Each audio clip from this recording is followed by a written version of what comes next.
Hello guys, welcome back to my YouTube channel.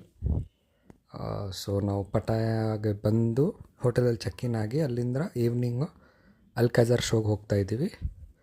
So ಇದು ನಮ್ಮ ಹೋಟೆಲಿಂದ ಹತ್ರನೇ ಇತ್ತು ಬೀಚು. ಆನ್ ದ ವೇ ಹೋಗ್ತಾ ಬೀಚ್ ನೋಡಿದ್ವಿ. This is ಪಟಾಯ beach. ಸೊ ನಮ್ಮ ಹೋಟೆಲಿಂದ ವಾಕೇಬಲ್ ಡಿಸ್ಟೆನ್ಸ್ ಇತ್ತು, ಬಟ್ ನಾವು ಬಸ್ಸಲ್ಲಿ ಹೋಗ್ತಾ ಇದ್ವಿ. ಬಸ್ಸಲ್ಲಿ ಹೋಗ್ಬೇಕಾದ್ರೆ ಶೂಟ್ ಮಾಡಿದ್ದಿದ್ದು.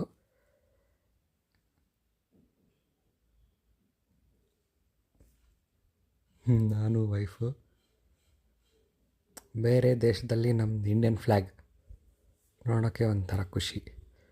ಸೊ ಇವಾಗ ಅಲ್ಕಾಜರ್ ಶೋ. ನಾನು ಜಾಸ್ತಿ ಏನು ಮಾತಾಡಲ್ಲ, ಒರಿಜಿನಲ್ ಮ್ಯೂಸಿಕ್ಗೆ ಇಟ್ಟಿದ್ದೀನಿ. ನೋಡಿ, ಇಷ್ಟ ಆದರೆ ಲೈಕ್ ಮಾಡಿ.